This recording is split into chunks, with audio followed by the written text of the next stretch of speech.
என் வீட்டு ரோஜாக்கள் பூக்கின்றன. ஒரு நாள் உனை காணாவிடில் எங்கே உன் அன்பென்று கேட்கின்றன. நீ வந்தால் மறுகணம் விடியும் என் வானமே.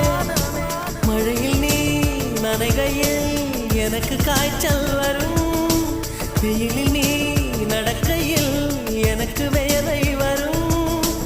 உடல்கள் தான் ரெண்டு, உணர்வுகள் ஒன்று.